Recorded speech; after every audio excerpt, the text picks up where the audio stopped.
Aristegui, en vivo. Regresamos. Edmundo Jacobo Molina.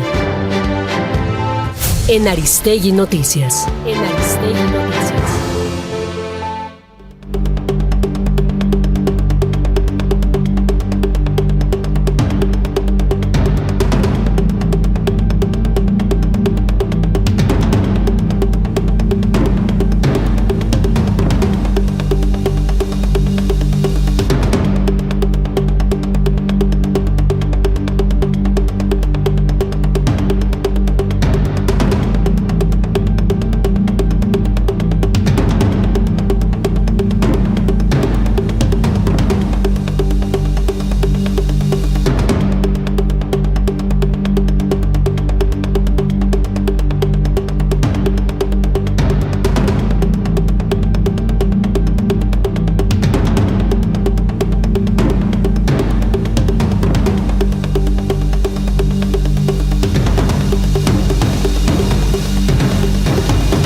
Edmundo Jacobo Molina, buenos días y bienvenido. Buen lunes 23 de marzo 2026, que estamos conmemorando pues un año más del asesinato de Luis Donaldo Colosio, quien fuera candidato del PRI a la presidencia de la República, asesinado en Lomas Taurinas, en Tijuana, en Estados Unidos, en el norte de México. Y bueno, pues estamos hablando de la muerte de un personaje que, bueno, pues fue un punto de quiebre para la historia de México. Y ahora estamos en este otro punto de quiebre donde se está buscando nuevas reformas electorales. Y estamos viendo qué pasa con el sistema político mexicano después de tantas décadas, donde un capítulo como el asesinato de Colosio sin duda es un factor importante para un proceso transicional que ha tenido lugar en México y que ahora estamos viendo cómo se acomoda. Pues mira, ya pasaron más de 3 décadas, Carmen, de aquel asesinato. 94, estamos a, 32 años de aquello, que sacudió al país. Y aquel 94 que el país vivió en riesgo. Acuérdate, nos amanecimos el 1 de enero de aquel año con el levantamiento zapatista en San Cristóbal de las Casas, el asesinato de Colosio, posteriormente el asesinato de Ruiz Massieu. Es decir, fue un año marcado. El cardenal Posadas, entre 93 y 94, que bien el cardenal Posadas fue asesinado también. Sí, exacto. Y tuvimos el estreno del TLC. En fin, fueron años muy importantes. Fíjate, el 1 de enero, justo cuando Salinas está anunciando que México llega a la modernidad, a ser socio de las principales economías del mundo, anuncia la apertura de México a esos comercios internacionales y el porvenir grandioso para la economía mexicana. El levantamiento, el mismo momento del zapatismo en San Cristóbal de las Casas. Y un año marcado por unas elecciones muy complejas, porque asesinan al candidato del PRI. Y el zapatismo también un factor importantísimo transicional. Sin el zapatismo, la irrupción del STLN sin duda en el 94, el asesinato de Colosio, son eventos de enorme impacto que empujaron notablemente un proceso transicional donde el régimen tuvo que sentarse a aceptar una serie de reformas sucesivas, ¿no? Una serie de reformas que fueron durando varias décadas al final de cuentas, hasta llegar a algún punto que ahora nos ponemos a pensar qué ha pasado con todo esto, con lo que se plantea desde la presidencia. Efectivamente, lo dices bien. Aquellas elecciones que, por cierto, en términos de la transición democrática, son las elecciones presidenciales de más alta participación. Sí. Llegó arriba del 70% la participación. Después del asesinato de un candidato. Después del asesinato de Colosio, después del levantamiento zapatista. O sea, hay un ánimo social en donde la gente se vuelca a las urnas, ¿no? Y votaron por Zedillo, que ganó esa elección de una manera bastante amplia. Pero fíjate qué interesante, 2 años después, 96, se promueve una reforma electoral de gran calado, en donde justamente se abre el sistema electoral a 200 diputados de representación proporcional. Pero los priistas reclaman la famosa cláusula de gobernabilidad, que lo que implicaba era que un partido político o una fuerza política, esto hay que decirlo con toda claridad, porque luego ahora se insiste en otro sentido. Era muy clara la reforma. Una fuerza política por sí misma no podía tener más del 8% de sobrerepresentación. ¿Qué quiere decir eso? Más del 8% de curules de los que se había obtenido directamente en las urnas. Y por fuerza política se entendía un partido político o una coalición de partidos políticos, porque debemos recordar que en aquel momento en las boletas, las coaliciones, estaban los logos de los partidos coaligados. Entonces era muy claro el sentido de la reforma, en donde esta sobrerepresentación era, insisto, para un partido o una coalición de partidos, cosa que la sobrerepresentación del 24 al Tribunal Electoral se le olvidó e hizo una lectura muy restrictiva al espíritu de la reforma para darle la sobrerepresentación a cada uno de los partidos independientemente de la sobrerepresentación. Bueno, han pasado 30 años de aquella gran reforma que trajo consigo incluso la autonomía y la independencia del Instituto Federal Electoral, porque todavía en el 94 era presidido por el secretario de Gobernación, en aquel entonces Jorge Carpizo, y se hizo toda esta reforma justamente para darle autonomía e independencia al IFE. Llegó a la presidencia José Woldenberg y un conjunto de consejeros y consejeras con un origen ciudadano pactado en consenso, y esta es otra cosa que hay que subrayar a 30 años, en consenso con las diferentes fuerzas políticas. ¿Por qué? Porque en una visión no pragmática y de corto plazo, sino de largo plazo y en estricto sentido a lo que es el arbitraje, a todo mundo le convenía un árbitro que fuera nombrado por consenso, equidistante a las diferentes fuerzas. ¿Qué pasa cuando una de las fuerzas sentadas en la arena política impone esta posición para nombrar al árbitro, para tenerlo a modo? Lo que pasa es que genera la desconfianza de todos los demás, y eso tarde que temprano, y yo diría más temprano que tarde, termina por generar desconfianza en las decisiones del árbitro, desconfianza en los procesos electorales que el árbitro organiza, y con esto se va perdiendo la legitimidad, la credibilidad de los resultados de los procesos electorales, que no solamente permea a los actores y a los partidos políticos contendientes, sino a la sociedad toda, y con esto se va deteriorando el proceso de credibilidad. Eso se quería evitar porque el PRI ya se había desgastado en este sentido, había incredulidad sobre los resultados. Y lo que se quería con este conjunto de reformas, que empiezan en el 77, como ya lo hemos comentado, pero en particular la de 96, lo que se quiere es recuperar la credibilidad, sentar a los diferentes actores políticos a la mesa, acordar una reforma de gran calado, y por cierto, la oposición tuvo que aceptar esta cláusula de gobernabilidad para avanzar en el proceso, concediéndole al PRI esta posibilidad de que más allá de los votos tú pudiera tener hasta 8% de curules, con el argumento que decían los priistas: déjame tener cierto gobierno en el legislativo para poder tomar decisiones y demás. Y la oposición, insisto, en este proceso de avance aceptó esa reforma, pero siempre entendiendo que era para un partido o un conjunto de partidos coaligados como fuerza política, y no una sobrerepresentación para todos los partidos políticos que pudieran ir en ese Pero bloque. mira cómo estamos ahora con ese elemento. Ahora que estamos una sobrerepresentación excesiva. Del 20%. Sí, o sea, sí, en el 24, el bloque integrado por Morena, PT y Verde tuvo el 54% de los votos y tiene el 74% de las curules. Sí. O sea, es absurdo, porque hasta aritméticamente, si hubiera habido más partidos coaligados, pues no hubiera alcanzado el 100% para que se lo hubieran distribuido. Es tan absurdo como un ejercicio aritmético elemental, por no decir la ignorancia o el velo o el no querer ver lo de dónde venimos en términos de la negociación ignorancia, si todo el mundo lo sabe. Y el espíritu de la reforma, claro. No, ignorancia no es otra cosa. Bueno, perdón, permíteme. Eres elegante. Pero efectivamente, o sea, el actuar en función de intereses de coyuntura, de corto plazo, que desconocen los procesos históricos, desconocen otra vez, entrecomillado, y que lo que quieren es atender a una presión, a un interés muy particular.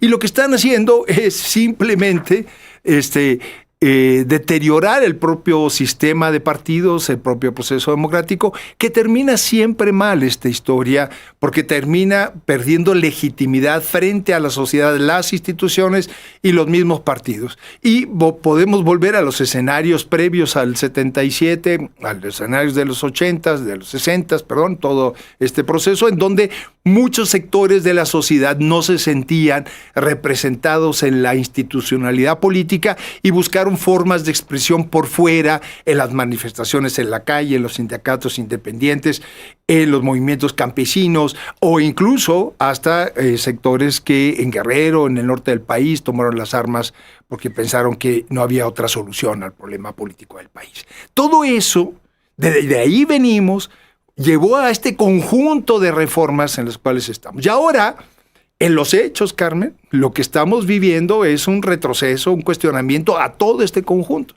Esta cuestión de la sobrerepresentación inconstitucional y alegal o ilegal, políticamente inconveniente, en fin, podemos tener muchos calificativos al respecto, pues a 30 años de distancia estamos viendo una regresión en la práctica y ahora con las iniciativas de reforma de la Presidenta de la República, sin duda también estamos frente a este fenómeno. Y vemos cosas como las que presentó, por ejemplo, Manlio Fabio Beltrones, fíjate tú. En contraste o para tener la alternativa, presentó una iniciativa de reforma constitucional Beltrones, el senador por Sonora, el jueves pasado presentó una propuesta de reforma constitucional alternativa a esta reforma electoral enviada al Congreso por Sheinbaum, y durante esta sesión del jueves propuso, mira tú, quien fuera del PRI, ¿no? Así es. Propuso eliminar la sobrerepresentación del 8%, poner fin a la transferencia de curules en coaliciones y prescindir de la lista nacional de los 32 senadores. La propuesta consiste en mantener el sistema mixto con dominante mayoritario, 300 diputados de mayoría relativa y 200 de representación proporcional. Sin embargo, estos estarían sujetos a garantizar una relación justa entre votos y curules. De aprobarse esta iniciativa en las elecciones de 2027 y subsecuentes, tendríamos una representación auténtica, producto del voto ciudadano, no de artificios, fíjate tú, que vulneran el espíritu constitucional. Con ello se fortalecerán la gobernabilidad y la estabilidad, dijo Beltrones en su presentación. Y pues fíjate tú que se adhirieron algunos senadores, incluyendo Ricardo Anaya de Acción Nacional. Se adhirieron a la propuesta de reforma constitucional, así que tienen ya una alternativa, una reforma alternativa a la de Claudia Sheinbaum en el Senado de la República. Llamado Plan B de Sheinbaum, que ya conocemos cada vez más su contenido, pero ahora hay una propuesta alternativa. Pues mira, a mí me parece muy buena propuesta. Ahora, ¿quién la está haciendo? ¿Quién fue un actor fundamental en esas reformas? Como un priista destacado, fue presidente del PRI, gobernador de Sonora. Por cierto, un actor muy importante cuando el asesinato de Colosio, acuérdate, él era gobernador de Sonora en ese momento. Ni más ni menos. Y el presidente de la República le pidió que acudiera inmediatamente a Tijuana a ver qué es lo que estaba pasando. Fue un actor muy importante de la confianza del presidente Salinas para atender ese incidente. Pero bueno, aparte de asesinato, sí. Sí, el asesinato. Más que incidente, sí. Perdón. Tienes toda la razón, el asesinato de Luis Donaldo Colosio, y que cimbró toda la vida política del país. Y él fue también un actor muy importante en estas negociaciones de transición para abrir el sistema político. Y además, defensor de esta iniciativa de la sobrerepresentación en aquel momento, que efectivamente yo creo que Beltrón está haciendo honor a la historia de 30 años posteriores, en donde esa cláusula, la verdad, se firmó en una coyuntura muy específica para avanzar, pero a estas alturas debe ser totalmente eliminada, de manera tal que no debe haber ninguna sobrerepresentación en ningún sentido, sino ocupar curules debe estar respaldado por el voto ciudadano. Entonces me parece una excelente iniciativa donde quede la conformación de la Cámara como está, pero esos 200 diputados de representación proporcional deben ser un reflejo fiel del voto ciudadano que le da a cada uno de los partidos políticos y eliminar de una vez por todas el 8% de sobrerepresentación o cualquier otro tipo de sobrerepresentación, porque abierta esta, lo que trae consigo es que haya lecturas como la del 24. Si hay un 8, ¿por qué no hay un 20? Perdón. Y entonces se pasa por encima de la voluntad ciudadana ampliamente, porque no hay ninguna manera de justificar ni un 9, pero tampoco un 8 y menos un 20. Entonces me parece que estamos ante una iniciativa que qué bueno que sea arropada por un senador como Anaya de Acción Nacional, y espero que otros muchos senadores de oposición arropen, hagan suya una iniciativa de esta naturaleza, porque me parece que después de 30 años más que necesario levantar eso y que realmente sea la ciudadanía la que hable con sus votos. Y fíjate que coincide porque el tema es ese, no es porque sea tal o cual persona, eso no es el tema. El tema es porque es la materia prima importantísima para una verdadera reforma electoral en tiempos como los que nos toca vivir.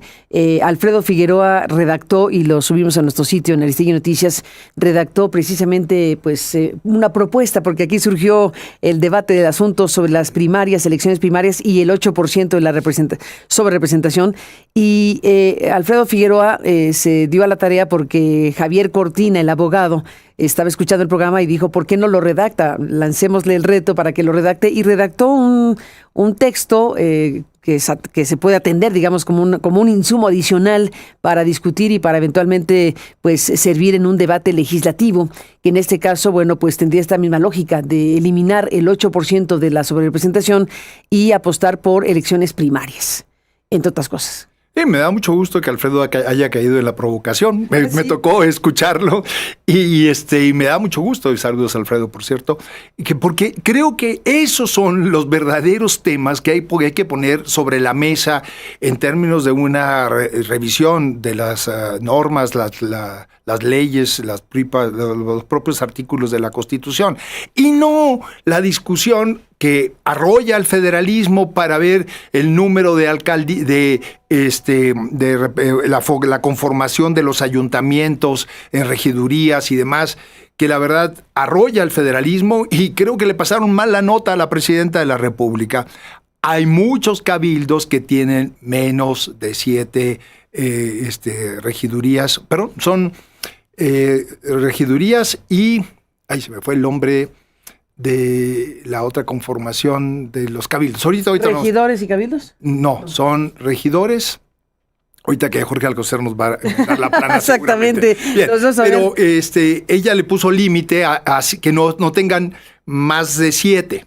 Y hay muchos síndicos, efectivamente. Síndicos y regidores, me acordé. Un regidor y 7 síndicos. Y hay muchísimos municipios en el país que tienen menos de 7 síndicos. Entonces, desde ahí, en fin, alguien le pasó mala información a la presidenta de la República proponiendo una reforma que no desconoce la conformación de los cabildos en muchos municipios del país. Pero bueno, en fin, yo creo que esa es una facultad que corresponde a los congresos de los estados, y la federación no debería estar involucrada en eso. Si queremos hablar realmente de una reforma electoral de gran calado, estos temas, como la sobrerepresentación, son los que deberían estar sobre la mesa, y no los otros, que se fue degradando del plan A al plan B, una iniciativa que parece más en el ánimo de salvarle la cara a la presidenta de la República, más que una revisión realmente de fondo,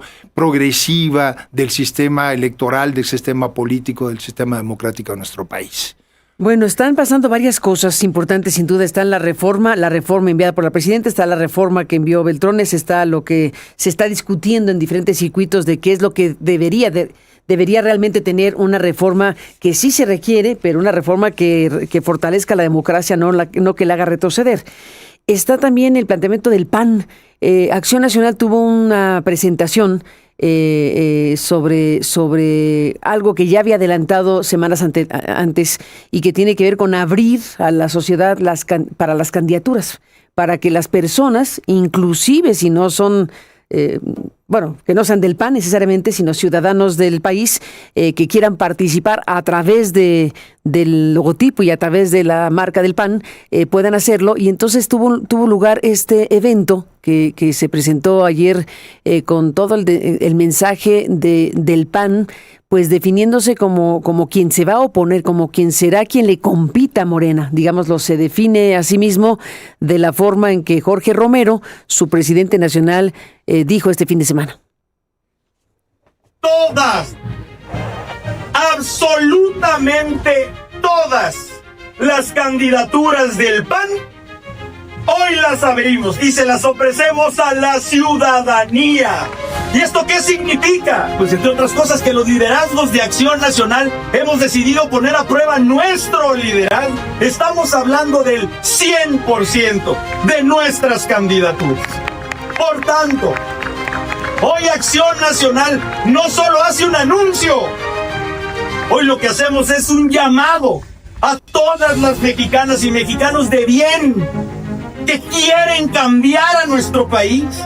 Hoy comienza la ruta que habrá de definir quiénes son las mujeres y los hombres valientes, libres y defensores de la patria, de la familia y de la libertad. Pues 100% de las candidaturas, dice Jorge Romero en esta presentación que hizo, este anuncio que hizo. ¿Cómo lo ves? Mira, yo lo veo muy bien, la verdad. Y me da mucho gusto que retomen la propuesta de alguna manera que desde Somos México hemos venido haciendo al respecto de esto. Y yo lo he comentado contigo aquí en muchas ocasiones. Hay que recuperar la política para la ciudadanía. Cuando la ciudadanía se aleja de la política, habrá muchas razones. Pues se supone que era para eso, ¿no? Exactamente. ¿O de qué se trataba? Pero justamente los la ciudadanía está lejísimos de las cúpulas y de las decisiones cupulares que son las que han marcado la historia de México. Y ahí están las consecuencias. Pues sí. Justamente está. ¿Qué es lo que pasa cuando la ciudadanía se aleja de la política? Las burocracias de los partidos son las que toman las decisiones a nombre de la ciudadanía y entonces la política se va empobreciendo. Y paradójicamente se vuelve frágil el sistema político y el sistema institucional, que creo que estamos en eso. Entonces, el llamar la atención para recuperar a la ciudadanía, a la política, y eso quiere decir abrir a los partidos para que no proclamen solamente la democracia afuera, sino dentro de casa, porque los partidos en México son todos menos democráticos.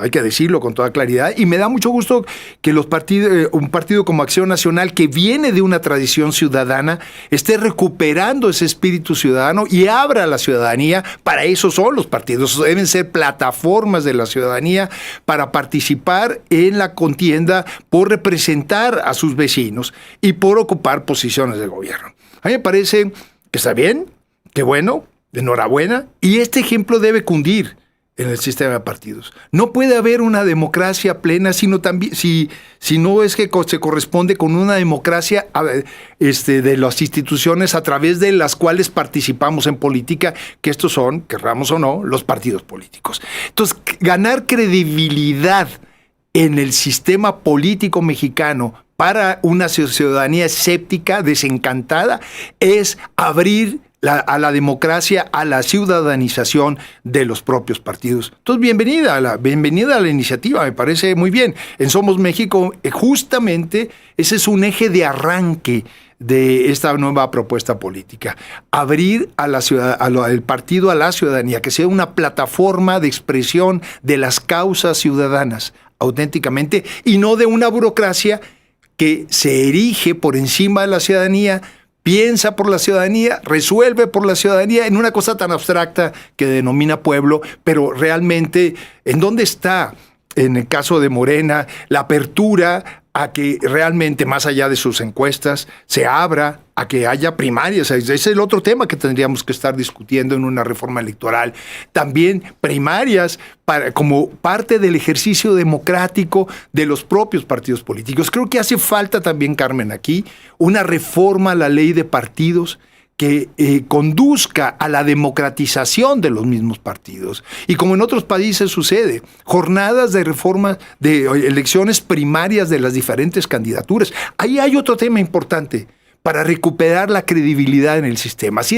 Insisto, si la ciudadanía se aleja del sistema político, se aleja de los partidos, lo que sucede es que se empobrece el sistema y caminamos, se abre la puerta a regímenes autoritarios, de esas burocracias embestidas en la verdad del futuro, que entonces piensa por todos nosotros y elimina las oposiciones. Salió Morena, pues un poco con sorna, a burlarse un poco de Acción Nacional. Hace ratito Luisa María Alcalde subió un mensaje, ¿qué es este? Vamos a escuchar. Es un tuit, es un mensaje que se puede leer aquí. Notición el que dio hoy Acción Nacional después de décadas de dedazos, dice. Notición el que dio Acción Nacional después de décadas de dedazos. Finalmente pasan al método que tanto criticaron del Partido Morena, las encuestas. Veremos el desenlace, dice Alcalde. Mira, yo creo que eso se mencionó el sábado en la concentración de Acción Nacional como una parte del método. Pero yo creo que minimiza la propuesta, por favor. Confundir el método con el fin. El fin es ciudadanizar la política. El método, que se use el método, siempre y cuando sea transparente. Y no estas encuestas al oscurito que hace Morena, que luego de repente, bueno, tenemos el caso de la candidatura de la Ciudad de México, por favor, en donde fue claro quién ganó esa encuesta y sin embargo se le dio la vuelta por una decisión del decisor en Palacio Nacional para que la actual jefa de gobierno ocupara esa posición. Es decir, entonces no vulgaricemos, perdón, voy a usar esa expresión, la discusión, no la minimicemos. El tema es ciudadanizar a la política, a los partidos políticos, democratizarlos, abrirlos, no tenerle miedo a eso y utilicemos el método más adecuado, siempre y cuando, insisto, sea transparente, claro y no dirigido. Nos vamos, pero no dejo de preguntarte sobre el tema de las candidaturas que ya se están adelantando, ¿no? Ya hay incluso nuevas modalidades. Por ejemplo, el PRI, Alejandro Moreno lanzó esto de Defensores de México, que nos recuerda a otras figuras parecidas, ¿no? Defensores de México, ya hay defensores de otras cosas, pero por lo pronto incluso nombraron a Rosario Robles para que encabece este cuerpo de personas que serán los Defensores de México, y se van adelantando candidaturas. El Partido Verde también adelantó algunos nombres. En fin, ¿se están adelantando los tiempos para el 27 o estamos a tiempo? No, por favor, nos guste o no nos guste. La verdad, a mí no me gusta tanto que la política quisimos apresarla o se quiso apresar por el legislador en las reformas sucesivas para ponerle candados por tiempos determinados. Entonces se hicieron periodos de precampaña, intercampañas, campañas, cuando la política debe ser algo que fluya. Pero esa es la regla que existe. También sobre esa debería discutirse a fondo en una reforma electoral. Si esto de ponerle periodos acotados a la política es lo más adecuado o no. Pero es la regla que existe. ¿Quién la rompió, Carmen? La rompió López Obrador en el 23, cuando de cara al proceso electoral del 24, cuando él mismo propuso la fórmula que ahora se está utilizando, nombrar lo que él llamó los defensores de la 4T, que era una forma disfrazada de empezar a designar candidaturas a los diferentes cargos y demás. ¿Qué pasó? Hubo un litigio, y esto luego se nos olvida, que llegó hasta el tribunal. Y el tribunal, ese tribunal incompleto de 5 miembros, en lugar de 7, porque el Senado estuvo en falta, a propósito, durante 22 meses, avaló que esto no eran actos anticipados de campaña. Puso ciertas limitaciones, pero era a ojos vistos, evidentemente, un acto de romper las reglas del juego, las mismas disposiciones normativas que siendo oposición López Obrador pidió reformas al respecto, pero que ahora a su conveniencia iba detonando ya anticipadamente a todos los tiempos previstos los actos de campaña hacia el 24. Ese mismo modelito que utilizó López Obrador para el proceso 23-24 es el que se está reproduciendo ahora. ¿Quién lo detona en esta ocasión? Morena. ¿Y quién sigue los pasos? Pues sigue el PRI, Verde ya anunció alguna cuestión al respecto, en fin, otros lo están siguiendo. Desde mi punto de vista, con la experiencia que tuve en el Instituto Federal y Nacional Electoral, aquí podrían documentarse claramente actos anticipados de campaña. ¿Por qué? Porque se están designando ya, por el método que tú quieras, a quienes con el nombre de defensores de o representantes de van a ser, y vamos a esperar un poquito meses así, van a estar en las boletas, como fue en el 23 hacia el 24, estuvieron en las boletas. Esa es o no evidencia clara de que son actos anticipados de campaña y que desde ese momento ya están haciendo campaña embestidos de una posición que, el Tribunal Electoral en su momento, y esperemos que lo reconsidere en esta ocasión, pero ya lo avaló en otra ocasión. Por eso están en curso estas. Pero yo creo que deberían detonar un conjunto de denuncias y litigios para revisar esto. Y, en todo caso, en una reforma electoral en serio, no como las simuladas que estamos teniendo ahora, revisar si eso es lo más adecuado para la vida democrática del país o no. Pero ahorita esa es la regla del juego.